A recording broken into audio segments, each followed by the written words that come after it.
Hello students, I welcome you back again to today's physics lecture in magnetic fields due to electric current.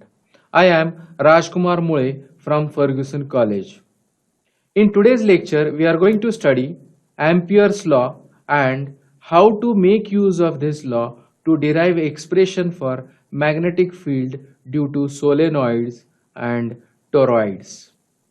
Dear students, in class 11th, we have studied electrostatics chapter. We even had electrostatics chapter in class 12th where we have used Gauss law. The Ampere's law that we are going to study in this chapter is analogous or similar to Gauss law. This Ampere's law is going to help us and simplify the situations to obtain the magnetic fields due to different current carrying shape wires. Although Biot-Savart's law helps us to do so, but it is not easy all the time to use Biot-Savart's law to do so. What is Ampere's law then? Ampere's law states that the line integral of magnetic field of induction B around any closed space is equal to the absolute permeability of free space mu0 times the total current flowing through the area bounded by the path. Mathematically, we can write down the Ampere's law as the line integral over a closed path of vector B dot vector dl is equal to mu0 times I. Here I can also be called as I inside or I enclosed. I'm sure you must not have understood the complete concept of Ampere's law, but I will try to explain below. Here I have taken 4 wires, wire 1, 2, 3 and 4. Out of these 4 wires, wire 1 and wire 2 are carrying current in the direction out of the screen, whereas wire 3 and wire 4 have currents I3 and I4 respectively, and they are going into the screen, right? So if I have got more than one wires and I want to find out magnetic field due to all these wires at any particular random point, then Biot-Savart's law has got its own limitations. Therefore, we are going to make use of Ampere's law. Now, how to use and apply this Ampere's law, please try and understand. Whenever you have a situation like this, then you should draw an Amperian loop. In case of Gauss law in electrostatics, we used to have Gaussian surface, 3D concept of drawing surface, which was called as Gaussian surface. The charges were enclosed inside that Gaussian surface there. In this case, I need to have 2D Amperian loop which encloses the wires which are carrying current. Now, we have to follow certain rule while drawing the Amperian loop. What is that? The Amperian loop should be all the time symmetric. Second thing, the magnetic fields produced due to the wires should be either tangential to the Amperian loop everywhere, or the magnetic field should be perpendicular to the Amperian loop. Remember this, and I am sure you will be able to find out that. So let us get back to the situation here. I have, as I said, 4 wires, 1, 2, 3, 4, carrying current I1, I2, I3 and I4 respectively. I1 and I2 are out of the screen, I3 and I4 are inside the screen. So I have an Amperian loop. This is the Amperian loop, right? I have taken at random and I am interested to find out magnetic field somewhere here. Okay, Now, I have to decide the direction of this Amperian loop. Remember, if I would have had only one wire, say for example, a wire carrying current I outward. This is current I that is coming outside. So if I want to find out magnetic field here, you all know that by right hand rule, magnetic field is upward there. Even if you have an Amperian loop, it will give you magnetic field in the upward direction. But as far as this is concerned, you have got two wires carrying current outward, but remaining two wires are carrying current into the screen. Therefore, I cannot say what will be the exact direction. So what we shall do, we will consider as per convention the direction of this Amperian loop. And here we have taken the direction to be like this. One more question. You might say, sir, although we have got four wires, why and how come the fourth wire is outside?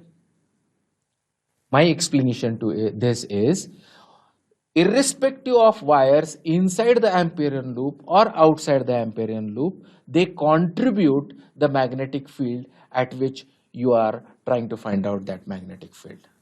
So it doesn't matter whether it is inside the Amperian loop or outside Amperian loop. You can take it as per your convenience. So I have got only three wires that are inside the Amperian loop. Okay. So you will see that all these three wires which are producing magnetic field at this particular point have their direction tangential to the Amperian loop. Getting back to the direction, as we have taken direction for the Amperian loop to be like this. Then the currents that I have, what are those currents? I1, I2 and I3, right? Now, if I use this right hand rule, what is this right hand rule? Right hand rule is that if I have palm of right hand along with its finger stretched in the direction of Amperian loop, then thumb is obviously stretched in one particular direction. So whatever is the direction of your right hand thumb, the currents in the direction of thumb are taken positive and opposite to thumb are taken as negative. So can we identify the positive and negative currents in this case? Yes. I1 and I2 are in the direction of thumb. I3 is against the direction of thumb. So can we say I1 is plus, I2 is plus, but I3 is minus? What about I4? I4 is not taken into consideration because it is not inside the Amperian loop. So we have to take these signs while applying Ampere's law for current that is enclosed inside the Amperian loop. I hope you have understood. Hence, by Ampere's law, we have line integral of vector b dot vector dl over a closed path is equal to mu 0 times I, or I enclosed, current enclosed by the Amperian loop. Therefore, line integral over a closed path b cos theta dl is equal to mu 0 in bracket plus I1 plus I2 minus I3. So I have applied the Ampere's law to the given situation where we have got four wires. This can be extended to any number of wires, but remember the sum of current on the right hand side is applicable only to the currents that are inside the Amperian loop. This is going to really simplify the situations that we are going to face in the following examples. Magnetic field of a solenoid. What is a solenoid? Solenoid, we have studied that it is nothing but a wire wound on a cylinder. If capital N is the number of turns and I is the current flowing through it, then it will behave like bar magnet and it will give rise to magnetic field similar to that of the one produced by bar magnet. I have shown it on the right hand side. This is a solenoid and you can see that magnetic field is produced around it. The magnetic field outside the solenoid is weak and it is very strong and compact inside the solenoid. As you can see, along the axis of solenoid, the magnetic field lines are crowded and much close to one another. Hence, the magnetic field happens to be strong and very large along the axis well inside, whereas magnetic field weakens as we go out and is very small outside the magnetic core and is almost negligible as compared to the one inside the solenoid. So we are going to derive an expression for magnetic field inside the solenoid, well inside the solenoid. There is one more diagram here on the left hand side. You can see that, for instance, in this case, in second diagram, you all can see that current is going in this manner. This will go inside, current will go upward here and come down. Go this way, go upward, come down. Like this, it comes out here. At all the positions on top, somewhere here, this position, this position, this position, this position, what is happening to the current? Current is coming out.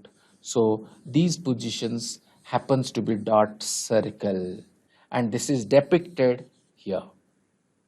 As far as points at the bottom, if I take these points, then the current is going inside. So I should have cross circle, and so on. This is depicted here. If you compare this, then you can see that the current carrying wires here are carrying current into the screen, whereas currents here are coming out. So by your right hand rule, can we say that the magnetic field on the top currents here will be anti-clockwise like this? And as far as the currents getting into the screen, magnetic field will be other way around. It's really interesting. And due to this, what you see is the magnetic field outside. This is how the magnetic field is produced outside. Later, let us move on to the fourth diagram. See, all these dots are showing currents getting out of the screen and cross are telling us that currents are coming outside. These parallel lines which are compact inside the solenoid are the magnetic field lines. So I want to find out magnetic field well inside the solenoid. Say somewhere here I want to find out this magnetic field.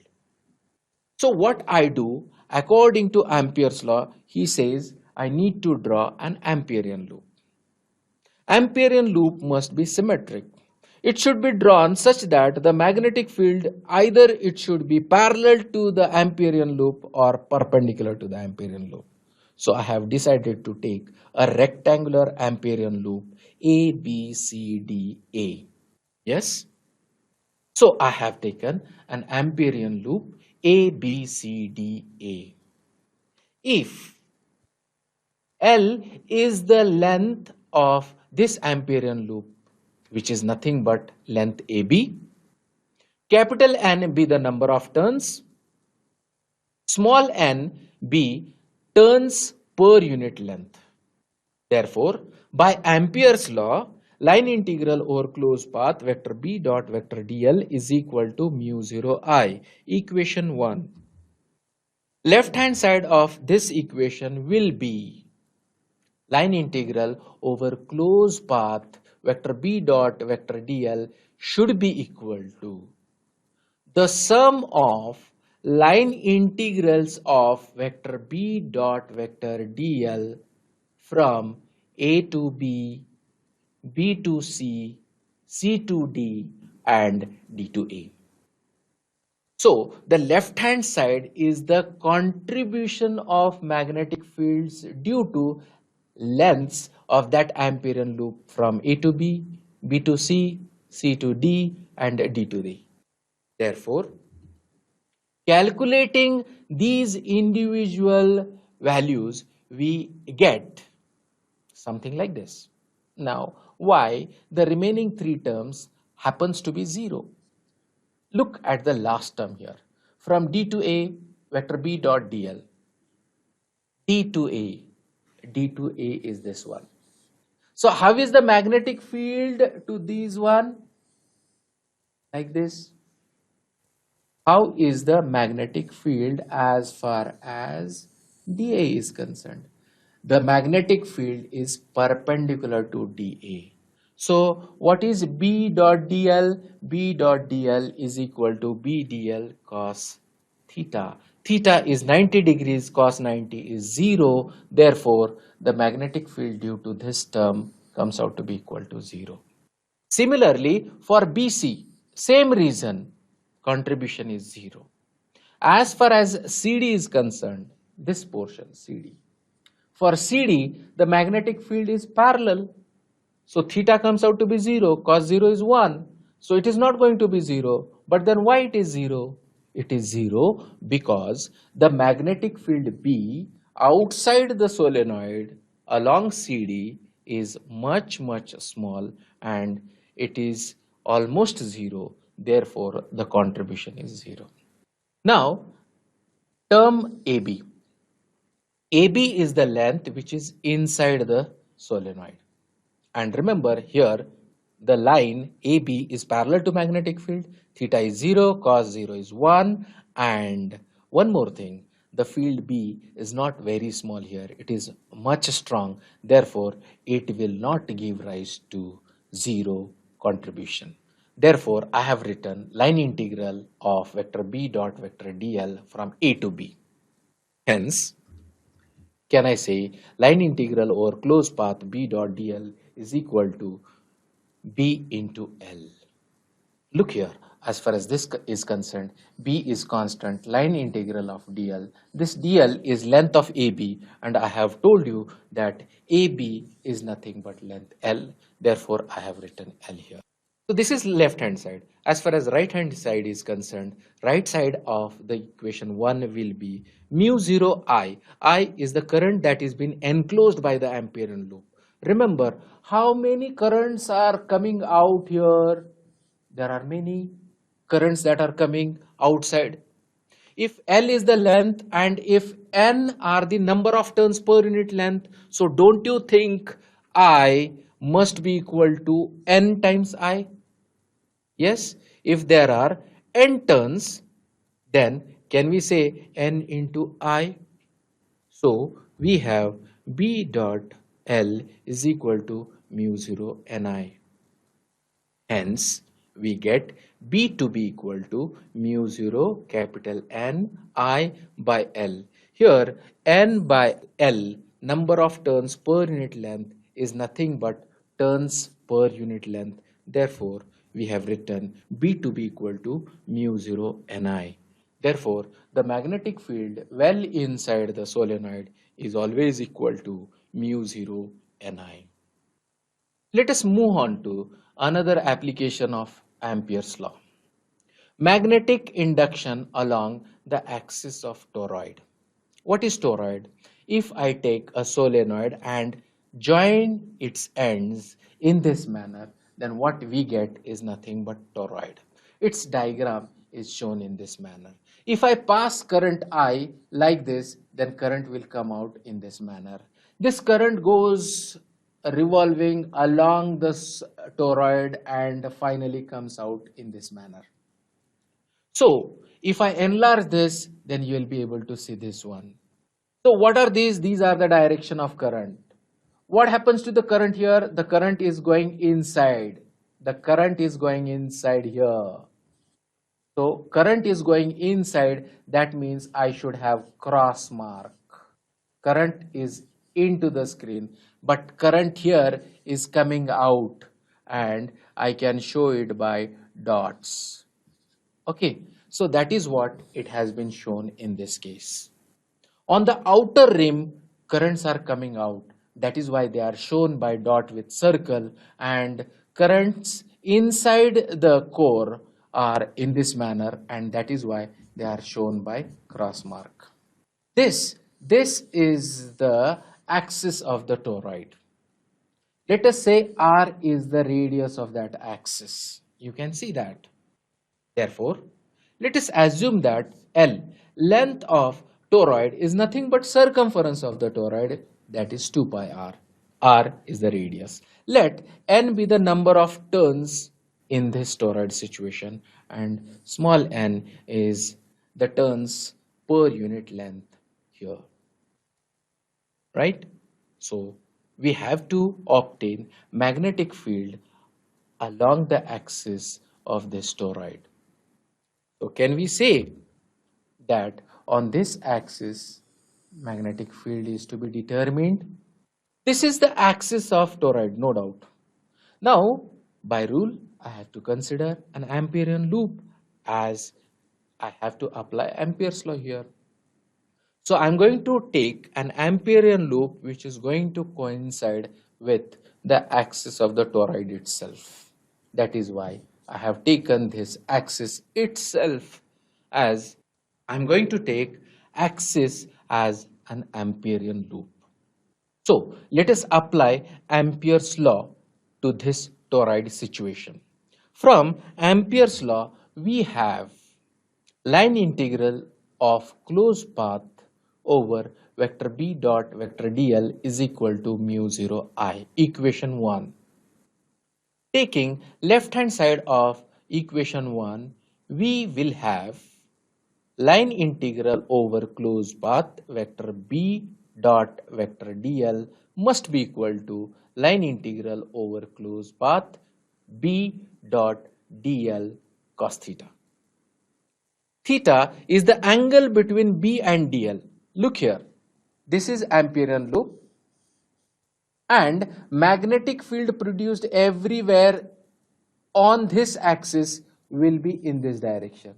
So for this portion, we have got B in the same direction. So the angle between B and DL is equal to 0. So B dl cos theta, theta is 0, cos 0 is 1. Therefore, we can write down this one as simply line integral over closed path B dot dl. B being constant, it is going to remain same everywhere on the axis. Therefore, it is taken out. So B into line integral over closed path dl. This line integral over closed path dl is equal to circumference, that is 2 pi capital R. Let us make this correction. This is capital R. So I'm going to substitute this dl here, and therefore line integral over closed path of vector b dot vector dl is equal to b in bracket 2 pi r. This is left hand side. Right hand side of the Ampere's law, this is the right hand side, which is nothing but mu 0 I. As I said, I is nothing but the current enclosed by the Amperian loop. This is my Amperian loop. Get back to the diagram, please. This is the Amperian loop. How much is the current enclosed by it? The current that is getting into the screen. So don't you think the Amperian loop is allowing the current to flow through itself for n times? So don't you think that the current I enclosed by the Amperian loop must be equal to Ni? N times small I, the current that is going through the toroid. Therefore, equating equation left hand side to that of right hand side, we have B to be equal to mu 0 capital Ni by 2 pi small r. Instead of small r, please consider r because radius has been taken as capital R. So this comes out to be equal to mu 0 Ni, as n by 2 pi capital R is nothing but number of turns per unit length, which we have defined as small n. Therefore, substituting this here, we get B is equal to mu 0 Ni. This is the conclusion of this article. Two wires shown in the figure are connected in series circuit and the same amount of current 10 ampere passes through both, but in opposite direction. Separation between the two wires is 8 millimeter. The length AB is S, which is 22 centimeter. Obtain the direction and magnitude of the magnetic field due to current in wire 2 on section AB of wire 1. Also, obtain the magnitude and direction of the force on wire 1. Mu 0 is given to us. So, we have studied in theory that if the current through parallel wires are in the same direction, then they attract each other. If the currents are in opposite direction, then they repel each other. Here we have a situation where currents are in opposite direction, so wires will repel each other. There will be a repulsive force. First thing. Second thing, here force acting on first wire due to second wire is given by I1 B2L. We have learned this in theory. The magnetic field B2 is nothing but magnetic field produced by the second wire on first, and it is equal to mu 0 I2 by 4 pi d, taking the wires to be semi-infinite. Remember, this needs to be asked in the numerical itself. Therefore, substituting this B2 here, I am getting F12 is equal to I1 in bracket mu 0 I2 by 4 pi d bracket close L. Doing these substitutions, what I get is F1 by L. See, I am taking this L to the left hand side. So F1 2 by L means force acting per unit length to be equal to 100 into 10 to the power minus 7 upon 8 into 10 to the power minus 3, which gives us answer as 12.5 into 10 to the power minus 4 Newton per meter. This is force acting per unit length. But we have been asked that force acting on only 22 centimeter length of wire. So can we say the force acting on 22 centimeter length of the wire must be force acting per unit length into the length on which we want to find out the force. So doing the substitutions, we get the force acting on 22 centimeter length of the first wire is coming out to be equal to 2.75 into 10 to the power minus 4 Newton. Dear students, in today's lecture, we have understood Ampere's law and how to apply Ampere's law to determine magnetic fields due to complicated situations such as solenoids and toroids in detail. Later, we took few numericals based on what we have done in this chapter. With this, we have completed magnetic fields due to electric current chapter here. Thank you.